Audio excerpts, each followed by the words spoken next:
Hey guys, so sadly Mrs. Magera could not join us today, so I'm going to just try to do this one by myself. We didn't have enough time today to do one with both of us. It's a little bit faster if I do it this way. So today we're talking though about Ghana Empire. Okay, we learned some about them in class. We're kind of going over in lecture style, kind of more in depth into it. Looking at small things that maybe we missed, maybe didn't understand, kind of going a little bit more into the Ghana Empire than we did in class today, kind of a little bit more in-depth look into it. All right, so Ghana Empire.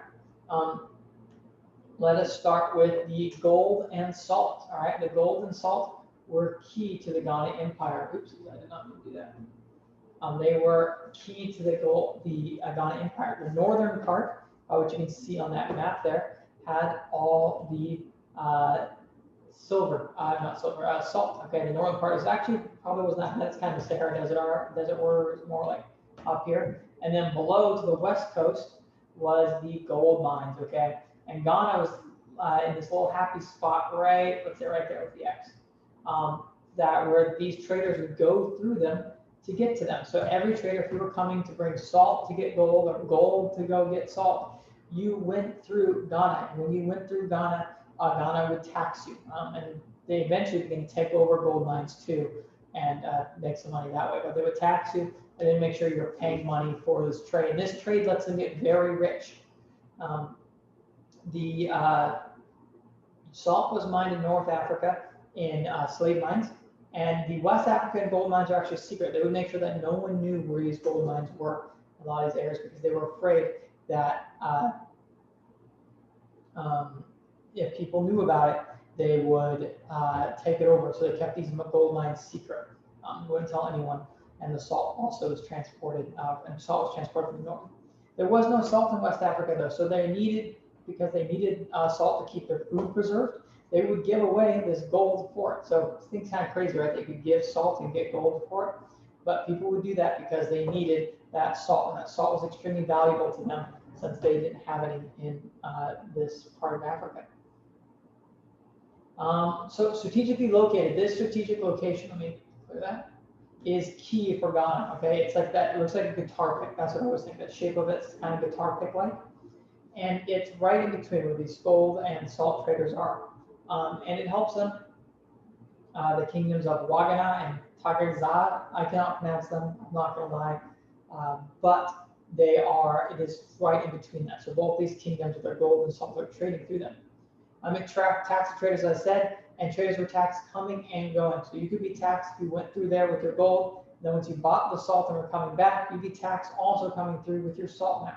So they got them both ways. They made sure they taxed them heavily, and this got them very, very wealthy, okay, extremely rich, as we will see. Ghana's wealth. So obviously this tax is a ton of money, and it would make them extremely wealthy. And it would continue to expand. You can see in that picture down below where they would gain larger land that still all these trade routes are still going through. And they'd use these trade routes to tax the traders and make a lot of money. They also use it to get a strong army. And this kind of kept the traders from resisting them. The traders are too afraid to band together and resist because there's this huge, strong army of the Empire of Ghana that could maybe defeat them. They also would use it too, as you saw in the reading, to go to other tribes, and they would get to these other tribes and basically force them to pay them tribute. To be like, okay, you give us some money, and we'll keep you along. We'll let you, we won't kill you all. This gave the king a lot of power. And interesting enough, through Ghana, the crown passed through the woman, so the king's wife. So it wasn't that it was through, normally it's right that the king, you trace your king to the dad, right, the kingship, but this way it went through the mother. It was a matriarchy, where the mother would have not matriarchy, but the mother would be the one whose line it would be traced in.